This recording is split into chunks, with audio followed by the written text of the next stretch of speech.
Hello everyone on YouTube channel The Hindu Analysis India. Welcome you all on Indian Express Explained Page Analysis. आज तारीख है जून 19 2025। देखेंगे आज के इंडियन एक्सप्रेस एक्सप्लेन्ड एनालिसिस में कौन से आर्टिकल्स हैं जो हमारे एग्जाम को लेकर के रेलेवेंट हैं। आज इस एक्सप्लेन्ड पेज पर कुल 3 आर्टिकल्स हैं जो हमारे एग्जाम को लेकर के बहुत ही ज़्यादा रेलेवेंट हैं। पहला आर्टिकल है a policy problem what afflicts chopper operations in Uttarakhand. जो उत्तराखंड में जो चार धाम यात्रा होती है उसमें जो चॉपर्स के ऑपरेशंस होते हैं, हेलीकॉप्टर से आप लोग जो सेवाएं लेते हैं उसमें क्या समस्या आती हैं, पहला आर्टिकल ये कहता है। दूसरा आर्टिकल ये कहता है कि इंडिया में जो दिक्कतें इंडिया की जो दिक्कतें इजराइल और ईरान कॉन्फ्लिक्ट की वजह से आ रही हैं उस पर है कि how India Armenia alliance is paying off amid Israel Iran crisis. तीसरा आर्टिकल कह रहा है कि revising the GDP base year.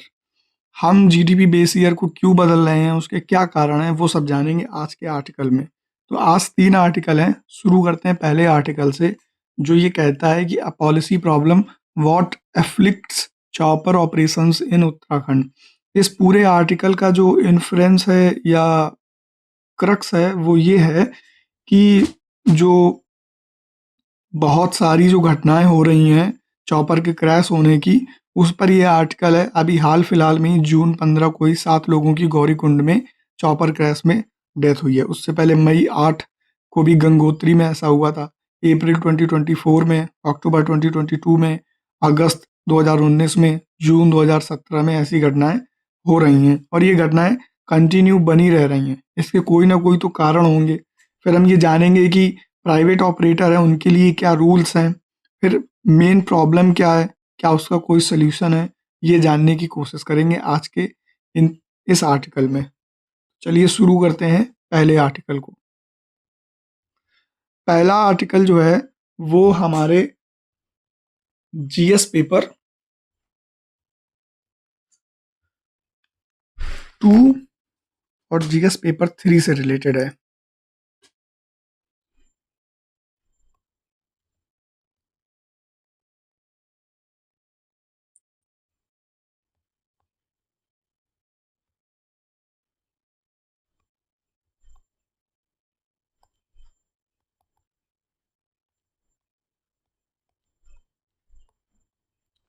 और जो इसके सब्जेक्ट हैं वो है गवर्नेंस और डिजास्टर मैनेजमेंट।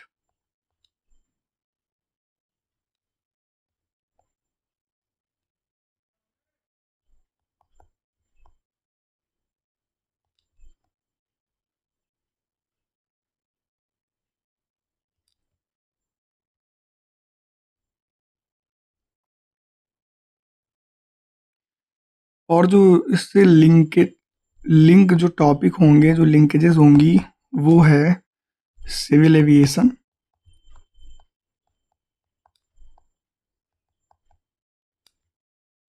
अब शुरू करते हैं।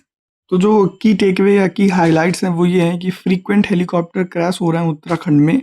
जैसे कि अभी 7 लोगों की डेथ हुई है 15 जून को 2025 में गौरीकुंड में। फिर 2022, 19, 2024 में भी ये लगातार होता जा रहा है। और ये जो एक्सीडेंट हैं ये चार धाम पिलग्रिमेज जो सीजन है, चार धाम यात्रा है, उसमें ही ज़्यादातर होते हैं, जो कि मई, जून और सितंबर अक्टूबर में चलती है। चार धाम में यमुनोत्री, गंगोत्री, बद्रीनाथ और केदारनाथ की यात्राएं आती हैं।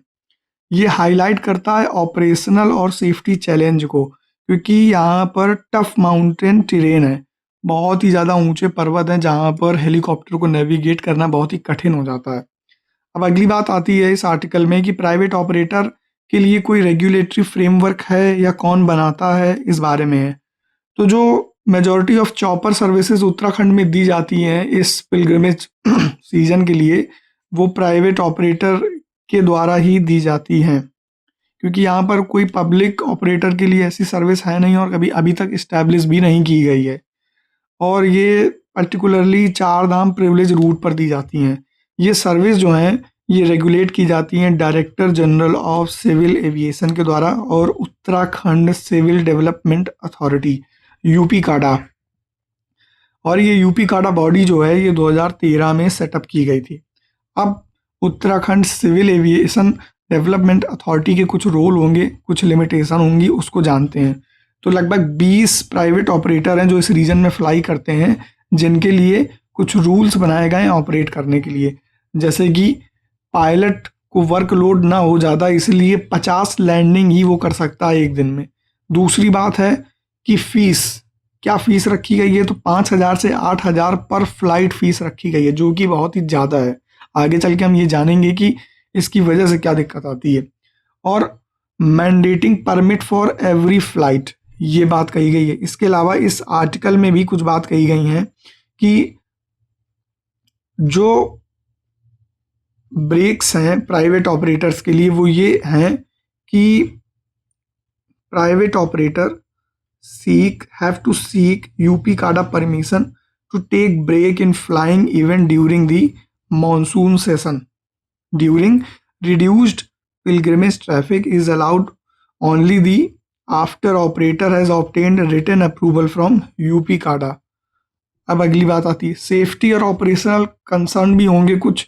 तो एक्सपर्ट का ये कहना है कि यूपी काडा में सबसे बड़ी दिक्कत ये कि यहाँ पर हाई फीस है और बहुत सारे रिस्ट्रिक्शंस हैं ऑपरेटर्स के लिए, जो ये प्रेशर पैदा करते हैं उस पर कि बैड वेदर हो या सेफ्टी इशू अच्छे ना हो, सेफ्टी कंसर्न होने के बाद भी उसे अपना चॉपर उड़ाना ही पड़ता है। दूसरी चीज़ ऑपरेशनल कॉस्ट और रॉयल्टीज़ जो इतनी ज़्यादा इन पर लाद दी गई हैं पर सीट प्राइसिंग की वजह से, उस पर कॉम्प्रोमाइज़ करना पड़ता है इनको सेफ्टी को लेकर के, क्योंकि इन्हें अपने चॉपर पे फुल कैपेसिटी पर या फुल लोड पर इसको उड़ाना पड़ता है, तभी इनका पैसा वसूल हो पाता है। अगली बात कह रहा है कि जो सेफ्टी वायलेशन है, जैसे कि flying without adequate clearance, pilot have been suspended for flying in unsuitable weather condition, ये क्रिएट करता है। उसका कारण वही है कि चार्जेस इतने ज़्यादा हैं कि इनके सेफ्टी वायलेशन होना एकदम लाजमी है। अगली बात कह रहा है कि इनएडिक्वेट इंफ्रास्ट्रक्चर। अब जाहिर सी बात है चॉपर तो अपनी तरफ से अच्छा इंफ्रास्ट्रक्चर देता ही देता है, लेकिन वहाँ का टेरेन अगर अच्छा नहीं हो तब क्या होगा। जैसे केदारनाथ का जो हेलीपैड है वो नेविगेशन एड में लैग करता है, real time air traffic control नहीं है वहाँ पर, इस वजह से जो लैंडिंग है वो बहुत ही रिस्की हो जाती है। अगला अगला कहता है कम्युनिकेशन गैप है, और कम्युनिकेशन गैप होने का सबसे बड़ा कारण है कि हाई एल्टीट्यूड जोन है, इस वजह से जो कम्युनिकेशन है वो हो नहीं पाता। ऐसे पर्वतों का उच्चावच है, इस वजह से जो सिग्नल सैटेलाइट से आते हैं वो ठीक से आते नहीं, इन पर्वतों से टकरा जाते हैं। तो इसलिए जो कोऑर्डिनेशन है वो बहुत ही ज़्यादा हार्ड हो जाता है हेलीकॉप्टर पायलट के लिए। तीसरी बात ये कह रहा है कि मीटियोरोलॉजिकल फैसिलिटी है, मौसम विज्ञान विभाग जो है उसकी फैसिलिटी तो है, लेकिन जो स्किल्ड पर्सनल हैं उनको रियल टाइम वेदर अपडेट देने में बहुत ही कठिनाई आती है। अब ये जो प्रॉब्लम परसिस्ट हुई इसको लेकर के कुछ रिकमेंडेशन दी गई होंगी, लेकिन यहाँ कह रहा है कि जो रिकमेंडेशन दी गई हैं वो इग्नोर कर दी गई हैं। तो एयरक्राफ्ट एक्सीडेंट इन्वेस्टिगेशन जो ब्यूरो है, जिसके बारे में हमने कल के एक्सप्लेन पेज में भी पढ़ा था एयर इंडिया प्लेन क्रैश में, कि वो अलग अलग देशों के साथ मिलकर के इन्वेस्टिगेशन कर रही है, जिसमें यूएसए और यूके थी। यूएसए की एनटीएसबी और एफएए, और जो यूके है उसकी सीएए, जो यहाँ पर साथ में काम कर रही थी। तो उसने रिकमेंड किया था कुछ कि नेविगेशन एड्स को इम्प्रूव करिए, सेफर लैंडिंग प्रोटोकॉल को इम्प्रूव करिए, जो कि अभी तक इम्प्लीमेंट नहीं हुआ है। तो ये इस पूरे आर्टिकल का एसेंस था, और ये जो नोट्स हैं आप डायरेक्टली लिख सकते हैं, आपके एग्जाम में डायरेक्टली पॉइंट वाइज काम आएंगे। अब चलते हैं अगले आर्टिकल की तरफ।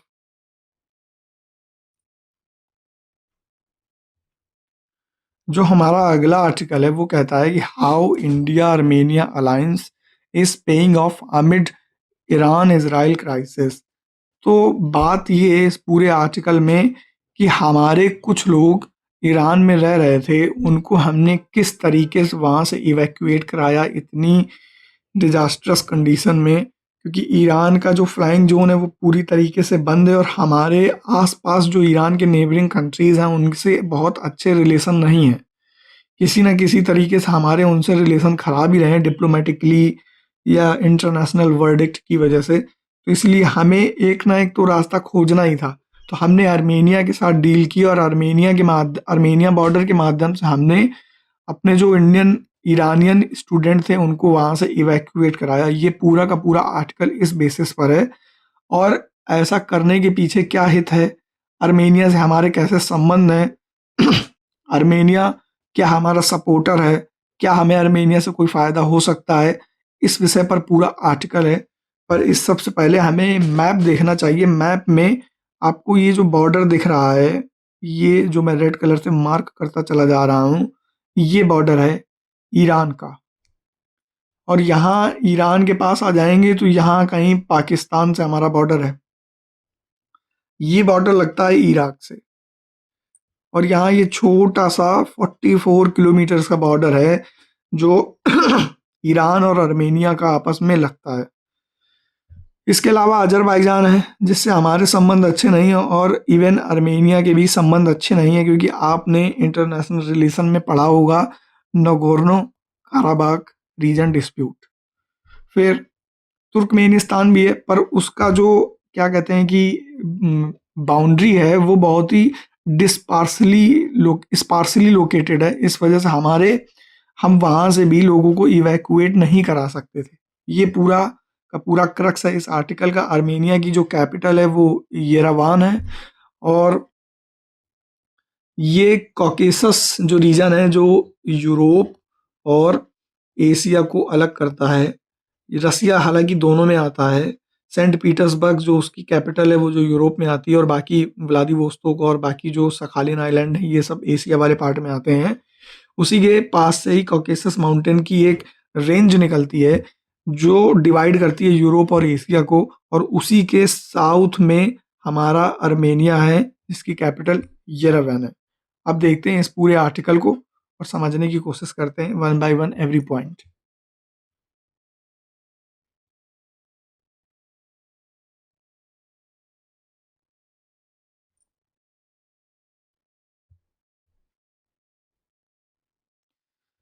तो जो आर्टिकल का जो हेडलाइन है वो कहता है कि how India Armenia alliance is paying off amid Iran Israel crisis. तो क्राइसिस का कॉन्टेक्स्ट ये है कि amid escalating Iran Israel tensions, Indian embassy ने तेहरान से सक्सेसफुली 110 स्ट्रैंडेड स्टूडेंट को उनके उनको वहां से निकाला है बाई नरदुज अगरक बॉर्डर, जो कि ईरान और आर्मेनिया के बीच में है। उनके मूवमेंट को फैसिलिटेट किया है। दूसरी बात, जो इवैक्यूईज हैं उनको वहाँ से येरेवान तक लाया जाएगा और फिर न्यू दिल्ली की स्पेशल फ्लाइट में बैठा दिया जाएगा। लेकिन इस इवैक्यूएशन में बहुत सारे चैलेंजेस आए। पहला तो ये है कि ईरानियन एयर स्पेस पूरी तरीके से बंद है अनिश्चित काल के लिए, जो सबसे बड़ी समस्या पैदा करता है इवैक्यूएशन के लिए। तो इसलिए अगर हम एयर स्पेस से नहीं लोगों को निकाल पाएंगे तो जाहिर सी बात है हमारे पास एक ही रास्ता बचता है, लैंड रूट। क्योंकि अगर इस कैस्पियन सी से निकालेंगे तो बहुत टाइम लग जाएगा। फिर इंडिया के जो टीनियस रिलेशन है most of the Iran neighbouring countries, उनके साथ हमारे जो रिलेशन इतने खराब हैं, इस वजह से ये एक कॉम्प्लिकेशन पैदा करता है इवैक्यूएशन में। अगली बात कह रहा है कि limited border option for India. Pakistan से हमारा संबंध आप जानती हैं कि कैसा है। अभी ऑपरेशन सिंदूर हुआ था तो वो तो हमारा प्राइमरी जियोपॉलिटिकल राइवल है। और ईरान पाकिस्तान का बॉर्डर भले लगता हो पर बलूचिस्तान जो रीजन डायरेक्टली अटैच है ईरान से, जो पाकिस्तान का एक प्रोविंस है, जो सबसे बड़ा प्रोविंस है, वो क्लोज है इंडियन के लिए। अगला जो आता है इराक से। वैसे तो ये टेक्निकली ओपन है मोस्ट एयरपोर्ट, लेकिन इसके बंद हैं। और जो कॉन्फ्लिक्ट है वो हाई रिस्क कॉन्फ्लिक्ट जोन में आता है। इस वजह से हमने वहां से लोगों को निकालना उचित नहीं समझा। तुर्की हमारे खिलाफ हमेशा ऊट पटांग बयान देता रहता है और अजरबैजान का सपोर्ट करता रहता है, इसलिए हम यहाँ से तो अपने लोगों को नहीं निकाल सकते थे। और दूसरी बात, तुर्की का सपोर्ट पाकिस्तान के साथ है और हमारे डिप्लोमेटिक टाइज भी बहुत अच्छे नहीं हैं, इस वजह से हमने वहाँ से लोगों को नहीं निकाला। अब अफगानिस्तान की बात आती है तो अफगानिस्तान के तालिबान गवर्नमेंट रिजीम के बाद से कोई डायरेक्ट टाइज नहीं है ऑफिशियली। इस वजह से हमने वहां से भी लोगों को नहीं निकाला। अब आता है बसता है तुर्कमेनिस्तान। तो तुर्कमेनिस्तान में क्या है कि स्पार्सली जो पॉपुलेटेड और लॉजिस्टिकली चैलेंजिंग है हमारे लिए, तो इसलिए इकलौता हमारे लिए आर्मेनिया ही उभर कर आता है जहां से हमने लोगों को निकाला सेफ और लॉजिस्टिकली। अब अगली बात आती है कि इंडिया और आर्मेनिया के जो संबंध हैं उनकी स्ट्रेटेजिक इम्पोर्टेंस क्या है हमारे लिए। तो इंडिया ने लंबे समय से आर्मेनिया का सपोर्ट किया है अजरबैजान के विवाद में, जो कि नगोर्नो काराबाख एनक्लेव रीजन है। एनक्लेव रीजन उसको कहते हैं कि किसी एक कंट्री का रीजन, उसके बाद कंट्री 2 का रीजन, उसके बाद कंट्री 3 का, यानी कंट्री 1 का वापस से रीजन हो जाना, ये है एनक्लेव रीजन। यानी कि एक कंट्री के 2 रीजन एक कंट्री के अंदर लगातार स्टैब्लिश्ड रहते हैं। जैसे यहाँ आप देख सकते हैं, जैसे हमारा बांग्लादेश के साथ था, आपने बेरूबारी वाला केस पढ़ा होगा जो हम प्रीएम्बल में पढ़ते हैं। उसमें जैसे हमारे साथ क्या था कि बांग्लादेश का कुछ रीजन इंडिया के अंदर आता है और वही इंडिया का रीजन कुछ बांग्लादेश के अंदर भी आ जाता है, तो लगातार कॉम्पोजिट होता चला जाता है। अब अगली जो चीज़ है वो ये कह रहा है कि इन 2022 जो स्ट्रेटेजिक इंपॉर्टेंस का अगला पॉइंट है वो कहता है कि इंडिया ने $250 मिलियन की मिलिट्री डील साइन की थी आर्मेनिया के लिए, जिसमें उसने Pinaka multi barrel rocket launcher दिए थे, आकाश 1S एयर डिफेंस सिस्टम दिया था और अदर छोटे मोटे आर्मामेंट दिए थे। और आर्मेनिया ने हमारे लिए क्या किया है? तो आर्मेनिया ने हमारे लिए जो हमारी पोजीशन है कश्मीर को लेकर के बिलेटरल बेसिस पर, उस पर हमारा सपोर्ट किया है। और हमेशा से इंडिया कहता आया है कि हमें भी यूएनएससी में परमानेंट सीट दो। आर्मेनिया ने इसका भी सपोर्ट किया है कि हमें परमानेंट सीट मिलनी चाहिए यूएन सिक्योरिटी काउंसिल में। अब जियो स्ट्रेटेजिक और रेलेवेंस ऑफ आर्मेनिया, आर्मेनिया का कोई भौगोलिक हमारे लिए महत्व है क्या? तो हमने कुछ टाइम पहले एक international north south transport corridor launch किया था, जिससे हम इंडिया को यूरोप से कनेक्ट करना चाहते थे। आर्मेनिया उसमें एक वाइटल लिंक की तरह काम कर सकता है कि हम क्या करें कि इंडिया से ईरान भेज दें, ईरान चाबहार पोर्ट तक, और उसके बाद हम आर्मेनिया और आर्मेनिया से वाया अदर कंट्रीज का रूट ले लें जो यूरोप को जोड़ेंगी इंडिया से डायरेक्टली। तो जो ये कॉरिडोर है इंडिया का लार्जर एफर्ट है कनेक्टिविटी को मजबूत करने में, और जो एडवर्सेरियल रूट्स हैं जिन देशों के साथ हमारे संबंध नहीं हैं उनको बाईपास करने में। तो ये पूरे के पूरे इस आर्टिकल का क्रक्स है, और आप चाहें तो इसके भी नोट्स बना सकते हैं। अब आते हैं अगले और लास्ट आर्टिकल की तरफ, जो ये कहता है revising the GDP base year.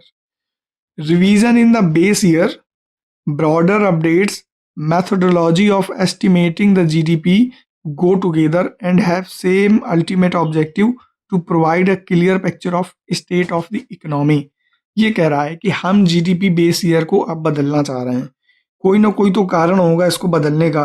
फिर दूसरी बात ये है कि इस आर्टिकल में ये भी जानेंगे कि क्या हम पहली बार इसे बदल रहे हैं, तो नहीं, हम इसे पहली बार तो नहीं बदल रहे हैं। दूसरा, इस बदलाव के पीछे का जो तर्क है वह क्या है और हमें बार बार क्यों बदलना चाहिए। फिर हम बदल क्यों रहे हैं, पुराना बेस ईयर में क्या खराबी थी।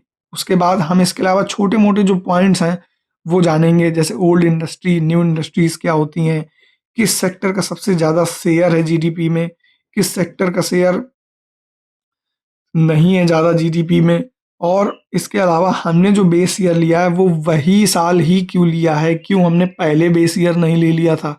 तो ये सारी चीज़ें इस आर्टिकल में जानने की कोशिश करेंगे। आइए एक एक करके जानते हैं।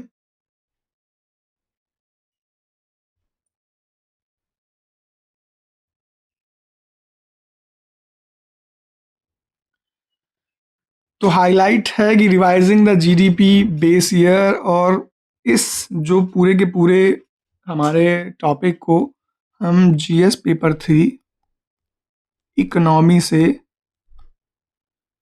लिंक करेंगे। अब what is the GDP base year?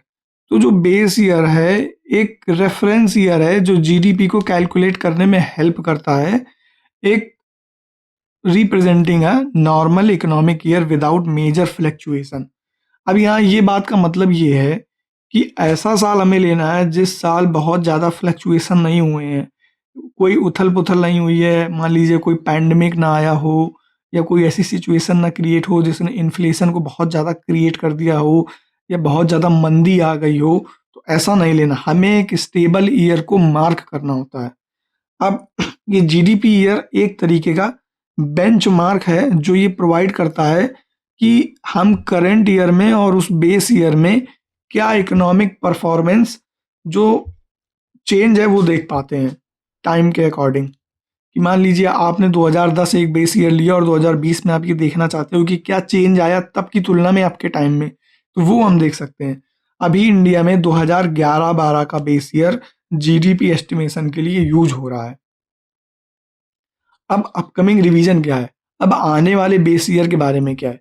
तो अगला जो बेस ईयर है वो 2022-23 है और इसको प्रपोज किया है ministry of statics and programme implementation ने। एक मिनट।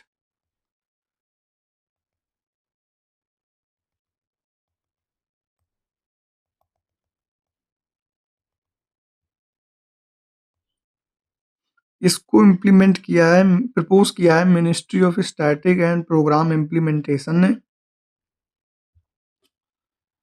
अगली जो बात कह रहा है कि revise GDP data with new base year will be released in February 2027-2026, यानी कि ये जो बेस ईयर है हमारी जीडीपी में फरवरी 27 2026 से लागू किया जाएगा। और इसके अलावा हम और भी बेस ईयर चेंज कर रहे हैं, जैसे इंडेक्स ऑफ इंडस्ट्रियल प्रोडक्शन के लिए और कंज्यूमर प्राइस इंडेक्स के लिए। तो इंडेक्स ऑफ इंडस्ट्रियल प्रोडक्शन के लिए जो हमारा बेस ईयर है वो 2022-23 रहेगा और कंज्यूमर प्राइस इंडेक्स के लिए 2023-24 रहेगा। कंज्यूमर प्राइस इंडेक्स ये है कि एक साल में कितना ज़्यादा गुड्स और सर्विसेज का हमने कंज्यूम किया, और इंडेक्स ऑफ इंडस्ट्रियल प्रोडक्शन का क्या है कि एक साल में हमने इंडस्ट्रियल इंडस्ट्रियल प्रोडक्शन कितना किया। अब हम बेस ईयर रिवाइज क्यों कर रहे हैं इस बारे में जानकारी की कोशिश करते हैं, पर उससे पहले ये जानते हैं कि जीडीपी आखिर है क्या। इतना हम बोल गए इस बारे में, तो जीडीपी है क्या? जो जो जीडीपी है वो एक तरीके का सेंट्रल मैट्रिक है, ये एसेस करने के लिए कि इकोनॉमी का हमारी साइज क्या है। अब उसके लिए एक बेस ईयर लगता है जो ये बताता है कि हमारी कैलकुलेशन कहाँ से शुरू होगी।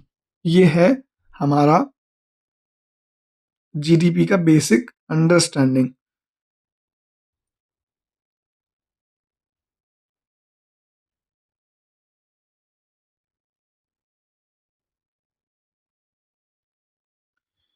अब ये है कि why revise the base year, तो हम रिवाइज क्यों कर रहे हैं बेस ईयर को, ताकि हम एक्यूरेटली कैप्चर कर सकें स्ट्रक्चरल चेंजेस को अपनी इकोनॉमी में और ये इंश्योर कर सकें कि हमारे कुछ फ्यूचर एस्टिमेट होंगे जो करंट में दिखने चाहिए हमें।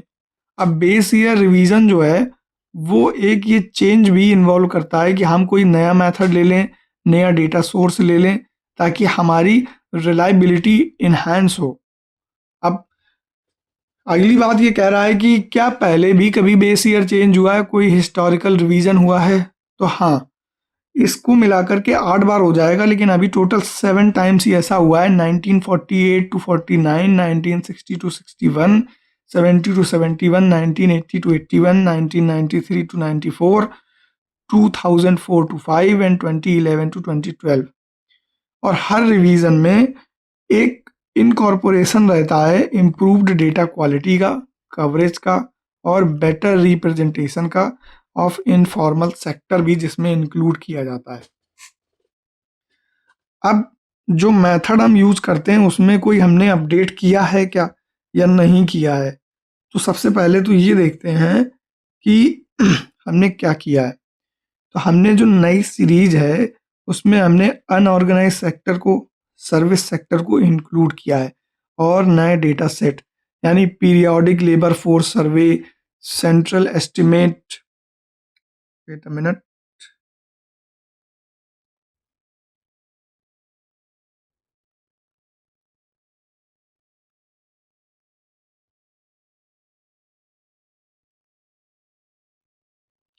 हाँ, जो सेंट्रल एक्सपेंडिचर सर्वे और पीरियोडिक लेबर फोर्स को हमने ऐड किया है।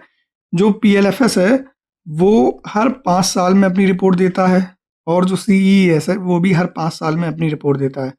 इस वजह से हमने इनको इंक्लूड किया। दूसरी बात ये है कि हमने अब ये डिफाइन किया, पहले हम क्या करते थे 1999 के पहले हम क्या करते थे कि हम पीएलएफएस को इस्तेमाल नहीं करते थे। हम उसकी जगह सेंसस का यूज करते थे और हम हर 10 साल में सेंसस होता था तो बेस ईयर को भी हम हर 10 साल में ही बदलते थे। लेकिन अब हमने क्या किया है कि हम बेस ईयर को एवरी 5 ईयर में चेंज करेंगे क्योंकि हमारे पास अब नए डेटा सेट्स हैं।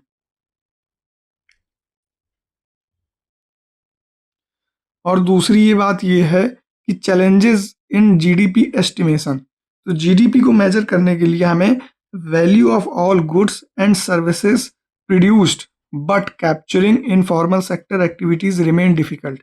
अभी तक क्या था कि हम इनफॉर्मल सेक्टर को कैप्चर नहीं कर पाते, तो इसलिए हमने इस नए बेस ईयर में इसको भी इंक्लूड कर दिया है। जीडीपी एक साल में value of all goods and service का मैन्युफैक्चरिंग बताता है। ये बेसिकली जीडीपी का मतलब है, लेकिन इसमें जीडीपी में जो वैल्यू जो गुड्स और सर्विसेज हैं वो फाइनल है। फाइनल का मतलब ये है कि जो अंतिम चीज बनी है। एग्जाम्पल के तौर पर आपने एक लैंड पे कॉटन उगाया, कॉटन को आपने हार्वेस्ट किया, हार्वेस्ट करने के बाद आपने वूल को मार्केट में बेचा, वूल मार्केट में बेचने के बाद वो यान में कन्वर्ट हुआ, यान आगे चल के टेक्सटाइल इंडस्ट्री में गया और इंडस्ट्री में जाने के बाद उसने क्या किया कि वो क्लॉथ या कपड़े के एक जत्थे में चेंज हुआ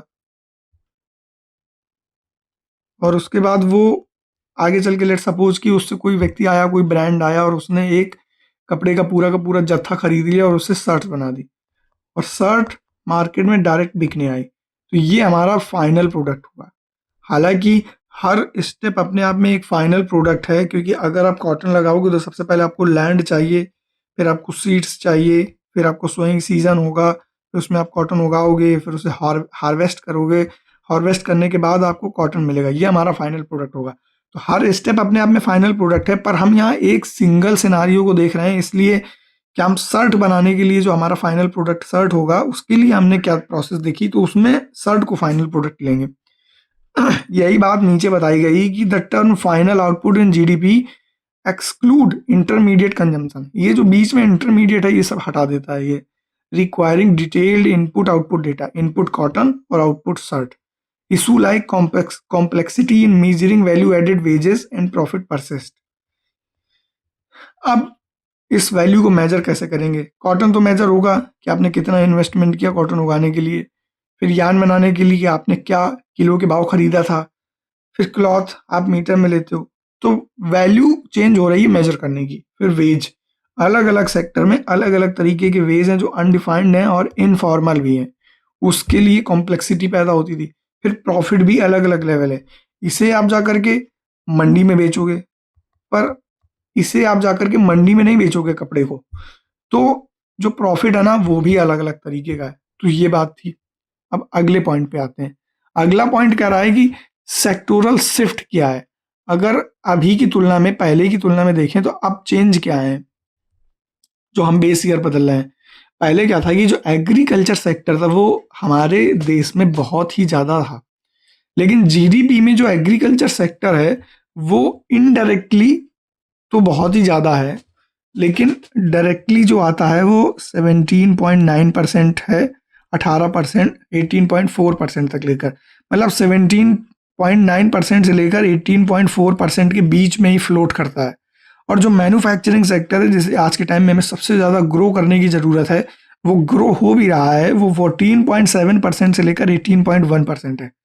रियल इस्टेट और प्रोफेशनल सर्विस भी हैं, जो रियल इस्टेट यानी कि जैसे घर मकान, और प्रोफेशनल सर्विसेज जो कंपनीज देती हैं वो बढ़ी हैं 10.7% से 12.9% तक। और जो फाइनेंशियल सर्विसेज हम देते हैं और पब्लिक एडमिनिस्ट्रेशन सर्विसेज, उन्होंने मिनिमल नेगेटिव चेंज लिया है, यानी पहले ज़्यादा थी अब कम हो गई हैं। अब इम्पैक्ट ऑन जीडीपी एस्टिमेट, ये चार्ट जो बता रहा है उसे देखते हैं। इसमें 2004-5 की एक सीरीज को रखा गया और 2011-12 जो अभी करंट बेस ईयर है, क्योंकि अभी नया वाला जो प्रपोज हुआ है वो तो चेंज होगा 2026 में। तो ये कहता है कि transition from 2004-5 series to 2011-12 series difference show करता है नॉमिनल जीडीपी फिगर में। जैसे 2011-12 डाउन बाय 2%, 2012-13 1.2%, 2013-14 डाउन बाय 0.1%। अब highlight how base year revision can alter perception of growth. ये हाईलाइट करता है कि कैसे अल्टर कर सकता है डिले इन प्रीवियस रिवीजन। अब क्या कोई कारण रह चुका था? तो न्यू बेस ईयर जो था हमारा 2011-12, सॉरी, न्यू बेस ईयर जो हमारा अभी 2022-23 आने वाला है वो इसलिए डिले हुआ है क्योंकि 2011-12 के बाद हमें कोई ऐसा साल ही नहीं मिला जिसको हम बेस ईयर मान सकें। लेट सपोज अगर 2017-18 को हम इसको मानते तो कंज्यूमर एक्सपेंडिचर सर्वे जो था वो जंक था, पैंडेमिक आ गया था उसी के बाद, और ओवरनाइट जो डीमोनेटाइजेशन था ये सबसे बड़ी एक समस्या बन के आया था। क्योंकि इससे क्या था कि प्रॉब्लम क्रिएट हो गई थी क्योंकि मनी फ्लो नहीं हो रहा था मार्केट में। और इसके अलावा एक जो ये बात कही गई है कि सबसे बड़ा था कि जीएसटी हमने इंट्रोड्यूस किया था, और जीएसटी इंट्रोड्यूस करने की वजह से जो हमारा जीडीपी का ग्रोथ रेट था वो सीधे डिक्लाइन कर गया था शार्पली। जो पहले 8% था वो 4% हो गया था। तो ये भी एक सबसे बड़ी प्रॉब्लम थी, इस वजह से हमने इसको नहीं लिया। अब इस पूरी बात का जो ब्रॉडर सिग्निफिकेंस है कि revise base year are essential for better policy formulation, resource allocation और रियल इकोनॉमिक कंडीशन। जैसे हम पॉलिसी में ये फॉर्मुलेट कर सकते हैं कि कौन सी इंडस्ट्री नई है, किसे अब जोर देना ज़रूरी है, कौन सी इंडस्ट्री पुरानी है जिसे अब धीरे धीरे मार्केट से हटा देना चाहिए, क्या रिसोर्स एलोकेट करने चाहिए ताकि हमारी ग्रोथ अच्छी हो, और रियल इकोनॉमिक कंडीशन। अभी हम ये जान सकते हैं कि इन्फ्लेशन लेवल क्या है, डेवलपमेंट लेवल क्या है, ग्रोथ लेवल क्या है इंडिया में। और जो जीडीपी है वो आप देखते होगे कि वो आता तो इंटीजर फिगर में या डेसिमल फिगर्स में, जैसे 4.6 5.8 ऐसे करके, लेकिन इसको लाने के लिए बहुत ही कॉम्प्लेक्स प्रोसेस से गुजरना पड़ता है। पहले जो जीडीपी था वो हमारा जो नेशनल स्टैटिस्टिकल ऑफिस से ही आता था, लेकिन पहले जो जीडीपी था 1993-94 के टाइम में वो सीएसओ सेंट्रल स्टैटिक्स ऑफिस था, वो लाता था। लेकिन फिर बाद में हमने धीरे धीरे इसमें NSSO national sample survey organisation को भी इम्प्लीमेंट कर दिया। लेकिन 1999 के बाद से क्या हुआ कि नेशनल स्टैटिस्टिकल कमीशन ने ये बताया कि हमें इसे 5 साल कर देना चाहिए। तो अब जो बेस ईयर आएगा जीडीपी का वो 5 साल ही होगा, क्योंकि इससे हम रियल टाइम इकोनॉमिक ग्रोथ को पा सकते हैं। और कोई पॉइंट तो नहीं छूट रहा। और मैंने ये आपको बता ही दिया कि हम नई इंडस्ट्रीज़ को ऐड करते जाएंगे और पुरानी इंडस्ट्रीज़ को धीरे धीरे हटाते जाएंगे ताकि रियल इकोनॉमिक ग्रोथ को हम पा सकें। अगली बात, हाँ, तो बस इस आर्टिकल में जो टोटल बातें थी वो यही थी जो हमने जान ली।